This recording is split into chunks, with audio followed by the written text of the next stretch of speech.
Bonsoir, merci de suivre le 23h. Voici les titres. Les travaux de bitumage de la voie Tiapoum, route d'Aboisseau-Noé vont bientôt démarrer. Ils ont été lancés ce lundi par le vice-président de la République, Daniel Cablon-Duncan. C'est une voie longue de plus de 33 km.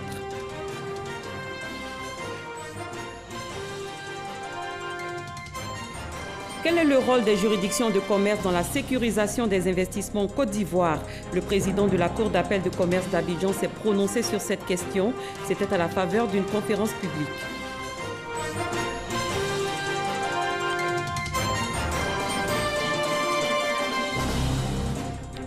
Améliorer la qualité du service public, c'est le but du projet CAP 2020. Il a permis à 1250 dirigeants de l'administration publique de renforcer leur capacité managériale. C'est une initiative du gouvernement. Bienvenue pour une demi-heure d'information. Le vice-président Daniel Cablon-Duncan a donné aujourd'hui le coup d'envoi des travaux de bitumage de la voie Tiapoum, route d'Aboisseau-Noé, une voie longue de 33,5 km. Elle va permettre de désenclaver et relancer les activités économiques dans la zone. Coût de l'ouvrage, 37 milliards de francs CFA. Mama Traoré. C'est un coup de pelle que les populations de la ville de Tiapoum attendaient depuis longtemps. Celui qui lance les travaux de bitumage de la principale voie qui va relier Tiapoum à la route internationale Aboisseau-Noé. Ces travaux marquent le début du désenclavement de cette zone à fort potentiel touristique et surtout agricole. Le département de Tiapoum abrite notamment près de 12 000 hectares de palmiers à huile, la plus vaste plantation de ce type au monde. Merci pour le sourire que vous donnez à la population de Tiapoum. Je lisais le doute, le désespoir, l'interrogation dans leurs yeux à chaque fois qu'il nous était donné l'occasion de venir à Tiapoum. Mais avec mon grand frère, le ministre Aka Ower, président de la région, nous les avons rassurés à chaque fois. Nous leur avons dit: Alassane Ouattara est un homme de parole. Ce qu'il dit, il le fait. Au nom des vaillantes et reconnaissantes populations du Sud Comé et particulièrement celle du département de Tiapoum, nous exprimons à son Excellence le Président de la République notre gratitude infinie et nos hommages déférents. L'axe Tiapoum-Alangouanou, route Aboisseau-Noé sera longue de 33,5 km. Une chaussée de 2 fois 2 voies dont les travaux vont durer 24 mois pour un coût global de 37 milliards de francs CFA, montant entièrement financé par l'État de Côte d'Ivoire. La construction de cette route, qui représente tant de choses pour les populations bénéficiaires, doit être exécutée avec rigueur et application afin d'en garantir la fiabilité et la durabilité. Je peux vous assurer que je veillerai personnellement à ce que dans 24 mois, la route qui nous sera livrée soit d'une qualité irréprochable. C'est en 2015 que le président Alassane Ouattara s'est engagé à bitumer l'axe Tiapoum, route Aboisseau-Noé. Une fois réalisé, cet ouvrage sera un atout majeur pour l'essor économique de cette localité, selon le vice-président Daniel Cablon-Duncan. C'est un important projet dont la réalisation aidera à accélérer le développement économique de votre département. Le département du Tiapoum dispose d'un plan lagunaire magnifique, qui en fait une destination qui devait être de plus en plus prisée avec l'avènement de cette route, notamment dans les domaines touristiques et halieutiques. Les cultures vivrières sont abondantes et pourront maintenant être facilement acheminées, évacuées dans les grands centres urbains. L'élevage qui est pratiqué dans le département à un faible niveau devrait aussi connaître un essor dynamique. En outre, le tourisme n'est pas développé dans le département à cause de son enclavement, mais les potentialités, vous le savez, sont énormes. Les travaux vont également permettre à la ville de Tiapoum de bénéficier de 3 km de voies bitumées. L'état de l'éducation en Afrique sera au centre d'une conférence débat les 9 et 10 octobre prochains. La rencontre est organisée par l'Africa America Institute en collaboration avec le ministère de l'Enseignement supérieur. Éducateurs et innovateurs du continent et du reste du monde vont plancher sur les approches pour améliorer la qualité de l'éducation à tous les niveaux. Sephora Zegui, Hervé Blé.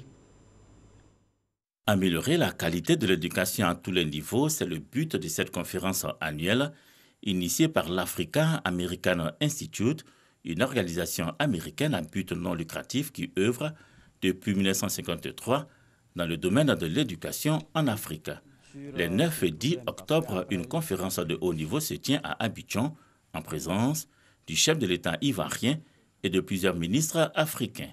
Les intervenants vont partager leurs visions et leurs idées pour transformer et relever les défis en matière d'éducation. La thématique va porter principalement sur le secteur de l'éducation supérieure et la qualité des enseignements qui sont dispensés concernant le continent en soi, ce que l'on peut faire en vue de mieux nous sensibiliser, ainsi que le reste du monde entier. Accueillir une rencontre d'une telle envergure est un challenge pour la Côte d'Ivoire, selon Georgette Agnero, la directrice générale de l'enseignement supérieur et de l'insertion professionnelle. C'est toujours important qu'il y ait ce genre de rencontre parce que se crée un réseau qui permet d'entretenir des relations et des échanges continuellement pour le bien-être de notre système éducatif. Donc je pense que forcément la Côte d'Ivoire tirera un bénéfice de cette rencontre à un haut niveau. Fondée en 1953, la mission de l'Africa American Institute est de promouvoir un engagement éclairé entre l'Afrique et l'Amérique par le biais de l'éducation et de la formation. L'Institut collecte chaque année des fonds pour offrir des bourses aux étudiants les plus méritants et sans ressources suffisantes. Jusqu'à ce jour, elle a octroyé 15 000 bourses aux étudiants africains. Direction Erevan en Arménie où se tiendra le 17e sommet de la francophonie. Pendant une semaine, les pays francophones vont tabler sur des sujets d'actualité. Ce sera également l'occasion pour ces pays de raffermir leurs liens. Les juridictions de commerce et la sécurisation des investissements, c'est le thème d'une conférence publique. Elle était animée par le président de la Cour d'appel de commerce d'Abidjan. Il est revenu sur la mission assignée aux juridictions de commerce dans le processus de sécurisation des investissements. Cette rencontre était initiée par le réseau ivoirien des juristes d'affaires en collaboration avec la Confédération générale des entreprises de Côte d'Ivoire. Justine Seydjiki. Les juridictions de commerce sécurisent-elles les investissements en Côte d'Ivoire? Une problématique qui a donné lieu à une conférence publique au cours de laquelle il a été démontré comment ces juridictions sécurisent les investissements. Elles jugent les affaires avec célérité, elles comprennent les spécificités des litiges économiques puisque au sein de ces juridictions de commerce, il y a à la fois des juges professionnels et des personnes du secteur privé. Et donc ces juridictions rendent des décisions conformément à la loi, mais aussi en tenant compte des spécificités de la vie économique qui sont relevées par les juges consulaires et les conseillers consulaires. Hommes de droit, hommes d'affaires, des spécialistes en la matière ont partagé leurs attentes et leurs préoccupations. Pour le patronat ivoirien, la création de juridictions de commerce a été salutaire pour le secteur privé. Les juridictions de commerce qui ont été créées en Côte d'Ivoire sécurisent et rassurent davantage la communauté des affaires parce qu'elles apportent déjà beaucoup de célérité dans le règlement des litiges et surtout une meilleure transparence dans la prise des décisions de justice. En initiant une telle rencontre, le réseau ivoirien des juristes d'affaires, RIJAF, entend mettre en exergue l'amélioration du climat des affaires en Côte d'Ivoire afin de rassurer les investisseurs tant nationaux qu'étrangers. Il s'agissait de vraiment informer d'abord de l'existence de cette nouvelle cour d'appel et les rassurer que cette cour est administrée par des magistrats de haut niveau et qui ont une bonne connaissance de l'activité économique en Côte d'Ivoire. La Côte d'Ivoire compte 2 juridictions de commerce, le tribunal de commerce d'Abidjan et la cour d'appel de commerce d'Abidjan, chargée de trancher les litiges commerciaux. On s'intéresse à la deuxième table ronde de l'Observatoire des mobilités africaines qui s'est tenue ici à Abidjan. Les intervenants ont mis l'accent sur la nécessité de mettre en place un système de transport durable des marchandises en Afrique. L'objectif est d'accroître la part des échanges dans les transactions commerciales internationales, mais également de prévenir les aléas du changement climatique. Lansine Bakayoko. En Afrique, les échanges intra-régionaux ne représentent que 10% du commerce extérieur. Au niveau mondial, les importations ne pèsent que 1,8% contre 3,6% pour les exportations. Constat de l'Observatoire des mobilités africaines, une plateforme qui vise à peser de manière positive sur l'avenir des échanges commerciaux dans une démarche de transport durable. Pour inverser la tendance, il devient impératif de réaliser un certain nombre de projets. Construire les routes, réhabiliter les routes, former les acteurs, chefs ou gestionnaires d'entreprise, conducteurs routiers, les former à la bonne compréhension, c'est de faire en sorte qu'au niveau communautaire, CEDEAO, UEMOA, toutes les dispositions qui ont été prises pour faciliter le déplacement des personnes et des biens, ces dispositions-là soient effectivement appliquées et suivies. À cela, il faut ajouter le renouvellement du parc automobile. Mais faute de véritable financement privé dans le secteur, les États ont peu de chances d'atteindre les objectifs. Le programme de développement des infrastructures PIDA, un programme à vocation régionale en cours de création, devrait donc faciliter la levée de tous les obstacles dans le transport des marchandises. Depuis 2014, le ministère des Transports a pris des initiatives pour le compte du gouvernement en prenant de nouveaux textes législatifs et réglementaires pour mettre en place le cadre institutionnel, aussi bien pour l'exercice de la profession de transporteur, qui doivent participer à la mise en place, à la fourniture du service de qualité qui devait contribuer à la durabilité du transport de marchandises. Pour rappel, le programme de développement des infrastructures a identifié 47 corridors sur le continent africain. L'actualité, c'est aussi une réunion ce lundi à Daokro du bureau politique du PDCI RDA à l'invitation du président de ce parti, Henri Konan Bédié. Un bureau politique élargi aux membres du comité des sages. Il s'est agi d'examiner la situation sociopolitique du pays et les procédures auxquelles fait face la formation politique. Le PDCI annonce l'organisation d'un congrès extraordinaire le 15 octobre prochain. L'administration publique opère un changement pour une plus grande performance. 1250 dirigeants renforcent leur capacité managériale à travers le projet CAP 2020 initié par le gouvernement. Il vise à améliorer la qualité du service public. Didier Nguessan, Grace Kondo. Renforcer les capacités des fonctionnaires ivoiriens pour une administration publique plus performante. Le projet CAP 2020, financé par l'État de Côte d'Ivoire à hauteur de 2 milliards de francs CFA, est mis en œuvre par une grande école de commerce française. Pour le formateur, il faut limiter le contact entre usagers et administrateurs en dématérialisant davantage l'administration. Permettre à chaque fonctionnaire d'avoir un espace de travail informatique qui facilite au quotidien l'ensemble de ses activités et de ses tâches. C'est d'inscrire l'ensemble des fonctionnaires dans une logique d'évolution de carrière qui favorise la motivation, qui favorise l'engagement et qui favorise l'apprentissage de nouvelles compétences. Cette formation s'inscrit dans la politique de modernisation de l'administration publique et vise le développement d'une culture du résultat. Aussi, l'adéquation fonction-compétence permettra d'optimiser les ressources humaines. À la suite de cette formation, on a compris que le fonctionnaire est le maillon clé pour le développement d'un pays. Et il faille que le fonctionnaire change de mentalité pour pouvoir avoir un impact sur l'administration. Cette formation nous a permis vraiment d'avoir une autre vision, de mieux prendre en compte leurs préoccupations, de mieux traiter avec diligence ce qu'ils veulent et surtout vraiment de satisfaire ceux qui viennent nous voir. Au total, 1250 fonctionnaires seront formés sur 5 jours. Ces 3 prochaines années, la moitié des cadres, dirigeants et managers de l'administration publique ivoirienne seront formés à cette nouvelle approche de la gestion de l'action publique. Une rencontre s'est tenue récemment au siège de la Haute Autorité pour la bonne gouvernance. Elle s'inscrit dans le cadre de la lutte contre la corruption et vise à valider l'auto-évaluation du pays et à préparer la prochaine visite des pays examinateurs ainsi que de l'Office des Nations Unies contre la corruption. Olivier Iriebi, Sidonie Davila. La Côte d'Ivoire veut améliorer son positionnement au rang des pays les mieux classés en matière de lutte contre la corruption.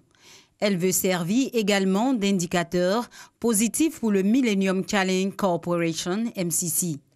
Fort de cet engagement, le pays s'est doté de mécanismes de lutte contre la corruption. pour évaluer le dispositif juridique et institutionnel de prévention et de lutte contre la corruption et les infractions assimilées. Un atelier d'auto-évaluation est initié par l'institution nationale chargée de la bonne gouvernance. Cet exercice a déjà été fait en 2015 pour l'examen de l'application des chapitres 3 et 4 de la Convention. En 2018, il s'agit d'examiner l'application des chapitres 2 et 5 de la Convention qui portent respectivement sur la prévention de la corruption et le recouvrement d'avoirs. La quarantaine de participants à l'atelier, qui se tient au siège de la Haute Autorité pour la bonne gouvernance, devrait donc faire une proposition pertinente de rapport d'auto-évaluation. Le projet de finalisation du dit rapport sera transmis au garde des Sceaux, ministre de la Justice et des Droits de l'Homme, avant d'être validé par le comité de coordination présidé par le Premier ministre. Au terme de cette procédure, le rapport sera acheminé à l'Office des Nations Unies contre la corruption. Pour rappel, c'est en 2003 que la Côte d'Ivoire a signé la Convention des Nations Unies contre la corruption. Elle l'a ratifiée en 2011. De ce fait, elle est soumise à un certain nombre d'obligations, dont un mécanisme d'examen. Ce mécanisme consiste à évaluer le dispositif juridique et institutionnel de prévention et de lutte contre la corruption mis en place par le pays. Mettons le cap sur la ville de Soubré où la police a épinglé 4 dealers de drogue, dont le plus gros fournisseur de la région. Ils avaient en leur possession une importante quantité de drogue. Mamadou Kouassi. Fin d'activité d'un groupe de dealers de drogue avec à la tête le plus gros fournisseur de la région de la Nawa, dans les filets des hommes du commissaire Lassine Ansila, commissaire de police de Soubré. Une belle prise faite lors de l'opération Hypervier 3. Cette opération nous a permis de mettre la main sur 4 individus, dont un grand dealer célèbre dans la zone. Alors, l'opération nous a permis de saisir 913 boulettes de cannabis, 15 sachets de cocaïne, 49 emballages d'héroïne, ainsi que des dépresseurs. L'arrestation de ce grand dealer permettra de réduire le circuit de distribution de la drogue à Soubré. Car, il faut le dire, la jeunesse est confrontée à ce fléau.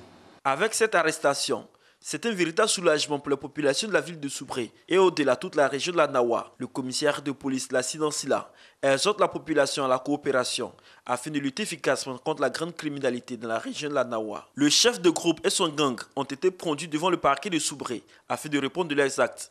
Pour les 3 derniers mois de l'opération Hypervier 3, ce sont 9 fumoirs qui ont été détruits dans la ville de Soubré avec à la clé une vingtaine d'interpellations. En religion, les pèlerins de la commune de Cocody ont été célébrés samedi dernier à la grande mosquée de la Riviera Golf. Ils sont heureux d'avoir accompli avec succès les rites du Hajj en Arabie Saoudite et d'avoir prié pour la paix et la stabilité dans le pays. Pargasso Rokoni. Plus de 480 fidèles musulmans de la commune de Cocody ont accompli cette année le pèlerinage à la Mecque, 5e pilier de l'islam. Ces pèlerins, de retour de la terre sainte d'Arabie Saoudite, ont été accueillis et célébrés par imams, guides religieux, prédicateurs, parents, amis et responsables du Conseil supérieur des imams en Côte d'Ivoire, COSIM, section Cocody. Et c'est l'esplanade de la grande mosquée de la Riviera Golf qui a servi de cadre pour cette cérémonie religieuse. Le pèlerin, c'est quelqu'un qui a vu au moins les lieux saints, qui a vu une partie de la Oumma islamique du monde. Donc, cela doit montrer à ce dernier qu'il est dans une religion non seulement qui prône la fraternité, l'amour du prochain et surtout la pratique religieuse. On doit sentir cela en lui. Heureux d'avoir accompli avec succès les différents rites du Hajj, les El Hajj et les Hadja ont tenu à traduire toute leur reconnaissance au commissariat du Hajj pour la bonne organisation avant de remercier le président de la République, Alassane Ouattara, pour son implication chaque année à la réussite du pèlerinage à la Mecque. Nous avons pu constater au cours de notre séjour que le commissariat du Hajj a eu à mettre en place une administration efficiente avec des personnes qui l'ont animée et qui n'ont pas lésiné sur leurs moyens pour se mettre à la disposition des autres pèlerins. Et ça, c'était une très grande satisfaction. Nous pouvons dire que dans la sous-région, il n'y a aucun pèlerinage qui se déroule comme le pèlerinage ivoirien. Le président qu'on a, et vraiment ce qu'il fait, on n'a rien à dire dessus. Et vraiment qu'on lui souhaite une longue vie. Et surtout, nous, on a été les meilleurs. On a effectué le Hajj avec notre président. Donc vraiment, c'est une gloire. La traditionnelle cérémonie d'accueil des pèlerins a bénéficié du soutien du guide suprême de la communauté musulmane de Côte d'Ivoire. Cheikh Boakari Fofana, profitant de l'occasion, a exhorté les fidèles à plus de responsabilités avant, pendant et après les élections locales du 13 octobre prochain. Évitons les querelles, les conflits n'aboutissent à rien. Les élections ne constituent pas la fin du monde. C'est un événement comme tout événement, ça passe et d'autres élections vont venir. Distribution des diplômes de participation aux imams, aux guides religieux et aux pèlerins. Louanges, prières et bénédictions, des temps forts qui ont également marqué cette cérémonie d'accueil des pèlerins de la commune de Cocody. La section de Yamoussoukro du Haut Conseil de la diaspora burkinabé a été officiellement installée dans la capitale politique ivoirienne. À cette occasion, les ressortissants burkinabés ont été appelés au respect des lois ivoiriennes pour leur propre épanouissement. Soro Corona. Selon les données du dernier recensement général de la population et de l'habitat de 2014, plus de 5 millions de personnes de nationalité étrangère vivent en Côte d'Ivoire, soit 24% de la population ivoirienne. La communauté burkinabé représente la diaspora la plus forte. Pour une cohabitation pacifique et une intégration harmonieuse, le Haut Conseil du dialogue social de la diaspora burkinabé en Côte d'Ivoire a vu le jour. Il se veut le cadre de rencontre, de partage et de solidarité entre burkinabés. La facilitation des relations ivoiro-burkinabées. Nous nous occupons de la sensibilisation, de l'organisation, de la formation et de l'éducation de notre communauté. C'est pour pouvoir mieux bâtir la cohésion au sein des populations. Pour être plus proche de ses membres, le Haut Conseil du dialogue social de la diaspora burkinabé en Côte d'Ivoire a décidé d'installer ces sections à travers le pays. Le district autonome de Yamoussoukro et la région du Bélier ont désormais leurs sections. Le président a été officiellement installé. Pour les défis à relever, le président compte sur le soutien de tous. Alors, notre priorité pour la communauté burkinabé, c'est la sensibilisation. En ville comme dans les villages, nous allons mettre un accent dans leur travail pour que cette sensibilisation vraiment puisse étendre dans tous les départements de la Côte d'Ivoire. Le Haut Conseil du dialogue social de la diaspora burkinabé en Côte d'Ivoire est une initiative du président burkinabé Roch Marc Christian Kabore. Plusieurs sections sont installées en Côte d'Ivoire depuis 2018. Au Sénégal, les investisseurs ont décidé de soutenir les jeunes entrepreneurs, un soutien financier apporté notamment aux start-up technologiques. Lansina Ouattara. Ces jeunes entrepreneurs sénégalais ont 3 minutes pour convaincre. Ils participent à un concours mondial pour tenter d'obtenir un financement et développer leur start-up. Celle d'Oliviane Diaye est née il y a moins de 2 ans. On s'est très vite entouré de bonnes personnes, on s'est fait très vite incuber pour justement nous accompagner à structurer notre projet. Mais malheureusement, peut-être c'est le côté plutôt finance, les investisseurs, les investissements, surtout quand on est en early stage start-up. C'est là où il y a un peu plus de difficultés, oui, ça. La relative nouveauté des start-up technologiques ajoute à la frilosité des investisseurs dans un pays où les ressources financières restent limitées. Le fonds d'investissement suisse SeedStars est présent dans 80 pays émergents, dont plusieurs en Afrique subsaharienne. Ce qui manque, c'est des investissements pour des petits projets, pour des startups qui ont besoin peut-être de 10 000, 50 000 dollars. Et donc toute la partie business angel n'existe pas aujourd'hui. Enfin, n'existe pas, en tout cas a besoin de se développer beaucoup. C'est notamment une des choses que va faire SeedStars en allant chercher des startups early stage qui aujourd'hui ont souvent beaucoup besoin de financement. Au niveau local aussi, ça bouge. Le CETIC, un incubateur lancé à Dakar en 2011, a récemment organisé un sommet régional des investisseurs. Et l'État sénégalais a aussi pris des mesures pour favoriser l'entrepreneuriat. Depuis quelques années, le Sénégal a ramené le capital social exigible pour la création d'une société de 1 million de francs CFA à 100 000 francs CFA. On peut avoir un capital de 100 000 francs CFA. Donc je pense que ça facilite beaucoup la création d'une SARL ou d'une SURL, d'une société unipersonnelle. Les autorités prévoient également l'ouverture d'un pacte de technologie numérique en 2021 pour dynamiser le secteur. Ailleurs, l'heure est au comptage des voix après le vote de dimanche dernier au Cameroun. À Douala, les électeurs sont venus très nombreux pour surveiller le dépouillement. Même ambiance à Yaoundé où les opérations de dépouillement se déroulent dans le calme. 8 candidats étaient en lice pour ce scrutin présidentiel à un tour. Parmi eux, Paul Biya, 85 ans, qui brigue un 7e mandat. Michel Digri. De l'abstention et des violences ont marqué dimanche les votes pour l'élection présidentielle dans l'ouest anglophone du Cameroun. À Buea, capitale du sud-ouest anglophone, les bureaux de vote ont été désertés tout au long de la journée. Les séparatistes armés avaient annoncé leur volonté d'empêcher le scrutin de se dérouler normalement. Nous voulons sortir dans la misère dès ce soir. Oui. Donc on va contrôler les élections jusqu'à la dernière minute.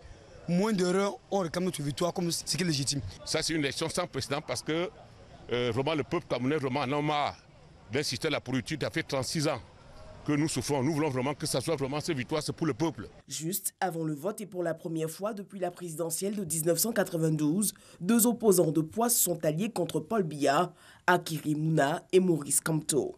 Par rapport aux élections des années antérieures, je pense que cette année, ça a été mieux organisé. Je me dis, les Camerounais ont été très fiers d'aller aux urnes pour décider de leurs dirigeants. La diffusion des tendances électorales est interdite et les résultats ne sont pas attendus avant au moins une semaine.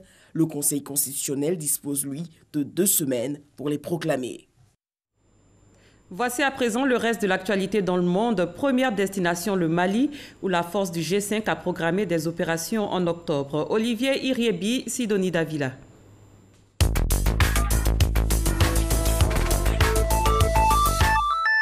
La force du G5 Sahel se prépare à un redéploiement sur les terrains à compter de ce mois d'octobre.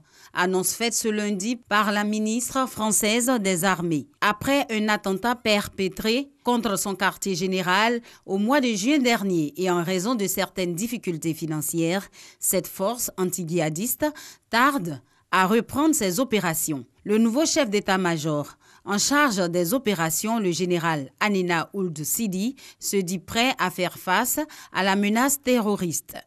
La force du G5 Sahel, qui réunit des soldats du Mali, de la Mauritanie, du Tchad, du Niger et du Burkina Faso, a transféré fin septembre dernier son quartier général de Sévaré à Bamako. L'ancien vice-président nigérian Atiku Abubakar, 71 ans, remporte la primaire du principal parti d'opposition au Nigeria, le Parti démocratique du peuple PDP. Il affrontera le chef de l'État, Muhammadu Buhari, à la présidentielle de février 2019. L'ex-ministre de l'Éducation et fondatrice du mouvement Bring Back Our Girls veut être également de la partie. Elle a annoncé hier dimanche sa candidature à la présidentielle de février 2019 au Nigeria. Les États-Unis et la Corée du Nord sont d'accord pour organiser un deuxième sommet le plus tôt possible, selon la présidence sud-coréenne. La décision a été prise hier lors d'une rencontre entre le chef de la diplomatie américaine et le dirigeant nord-coréen. La date et le lieu de ce sommet ne sont pas encore fixés. Le secrétaire d'État américain Mike Pompeo, quant à lui, fait part de discussions productives sur la dénucléarisation avec Kim Jong-un à Pyongyang. Le premier sommet entre le président américain Donald Trump et Kim Jong-un a eu lieu en juin à Singapour. C'est la fin de ce 23h. Merci de votre attention. Très bonne fin de soirée. À très bientôt.